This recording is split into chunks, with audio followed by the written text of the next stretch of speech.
Hello everyone, in today's video I'm going to be discussing the downside of using credit cards to pay for your employment-based visa. As I will making this video, I want to show you how to pay for your employment-based visa petition either by using credit card or money order. I would also demonstrate to you how to fill a money order accurately. If you're returning to my channel, welcome. My name is Dozikaho, and if you're watching me for the first time, I want you to go ahead, hit the thumbs up, subscribe to my channel, share my video with friends and family, as this really helps my channel.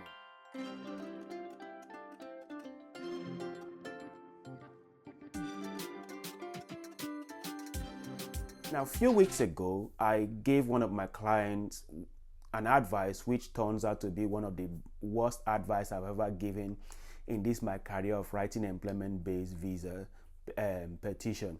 And what is that advice? They were wanting to send in their petition, and as you know that the petition you have to pay $1,015 and $715 for the I-140 and $300 for the asylum fee.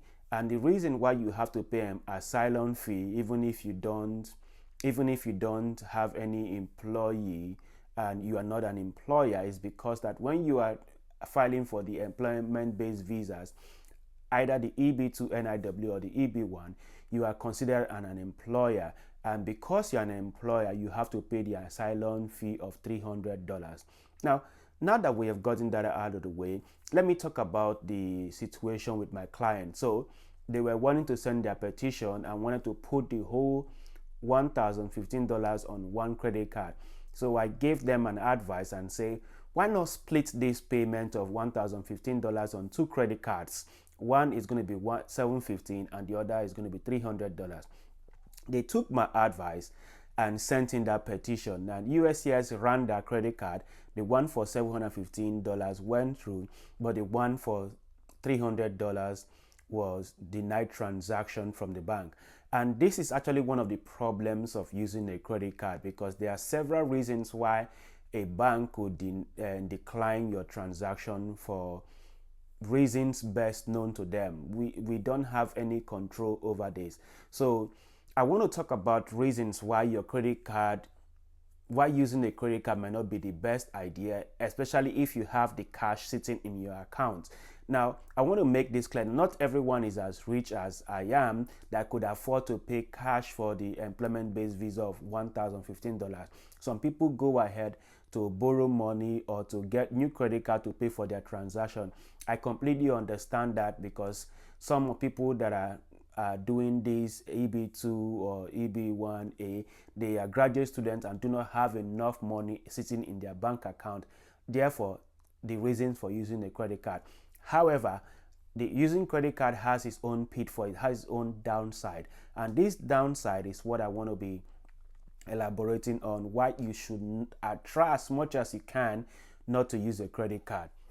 Let's talk about possible reasons why your credit card might be declined for using it to pay for your employment-based visa, that is the I-140. There are several reasons why your bank might decline transaction, and one of them might be an unusual spending patterns.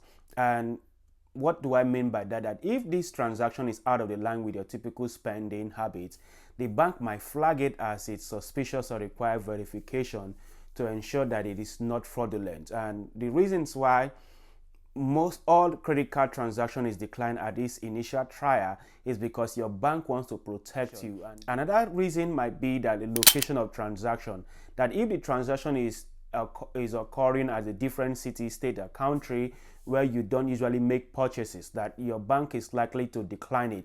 And I will explain why. Because one of the processing center for this employment-based visa is either Texas or places like Chicago or Nebraska. And if you don't live in any of these cities, your bank might suspect that someone has stolen your credit card and wants to use it to buy something, and they see, oh, so we don't want to incur charges, so we just want to decline the transaction, and it's not something you want. And another reason could be recent large transaction.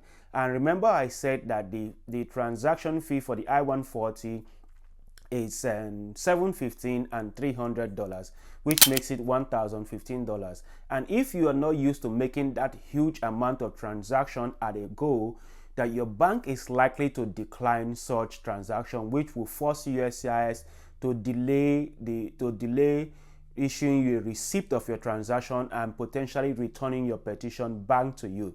Another reason is that you have exceeded daily transaction limit, because some credit card places transaction limit on your card is either because you don't have a high credit limit or something related. So because of that, if you have exceeded your credit limit at that particular day, your bank is likely to decline that transaction. And the sixth reason I want to mention here is technical glitches. Technical glitches happen all the time. We don't know when it's going to happen, and you don't want it to happen on the day that you submitted your petition to USCIS. And this is actually one of the big reasons why I would suggest that you don't use credit card to pay for your transaction with USCIS. However, a lot of people have used credit card to pay for their transaction. It has been successful. You and I don't know what is likely to go wrong at the time you submit your petition. So how do I pay for my employment-based visa with a credit card transaction? Now, it's so easy. You have to go to uscis.gov and find the G1450 credit card authorization form. That is the form you are going to use to fill it accurately and submit it. You have to put in your credit card details, the numbers, the expiring dates, and you have to sign on it and send it along with your petition. That is the form that you are giving to USCIS, authorizing them to run your credit card to pay for your employment-based visa transaction. Remember, like I said, that there is no guarantee in using credit card to pay for your transaction, as this might be declined for fraudulent reasons, or for actually exceeding your usual daily transaction, or for running a credit card that is outside your normal location that you live. So these are the potential pitfalls of using a credit card. Now, why credit card is one way you could pay for your transaction, considering that you don't have the money at hand, money order may be a better option to pay for your transaction with USCIS, because money order is like a check that is backed by Western Union, and Western Union is a global service, so it is not something that could run into glitches, and is a paper that you fill in and submit to USCIS. As much as I have advised this my client and it backfired on me and that client, I strongly recommend that if you have the money sitting on your account, you should use a money order. And what is a money order? Money order is like a check that is guaranteed, that is not fraudulent, that you buy from anywhere, either at Walmart, Publix, Kroger, or any of the major supermarket stores in the United States. And it is something that looks like this, and you could buy money order and use it to send in your petition. But the biggest question is, how do I fill a money order? Since I do not know how to use a money order. I've never used it before, but I would tell you that money order looks like a check, the normal check that you get from your bank when you open a new account, and you will see pay to, that who are you paying the money to. There you would need to write U.S. Department of Homeland Security. And the address, for my address, as you can see on the screen, I wrote 123 NIW Street, New York. New York is the name of the city, and New York is the state. And my zip code is 1234. I'm just making this up. I believe you have your normal address. And what is the money for? And for this example that I'm showing you on my screen, it is for the form I-140. And you would also understand, as you are observing on the screen, that it requires a signature.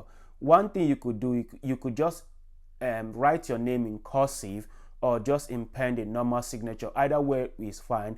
USCIS will accept the money order and potentially issue you a receipt for having received your petition. Having discussed the ways to fill in a money order, what do I think about the the ups and downs of using credit card in comparison to using a money order.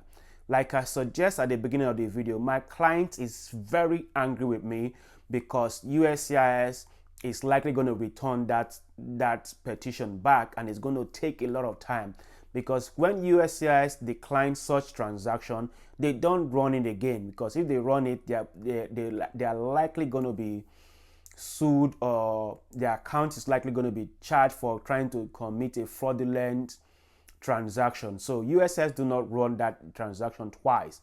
So as much as is possible, as much as it depends on you and you have the cash, I would strongly suggest you use a money order. So who do I think wins the battle here?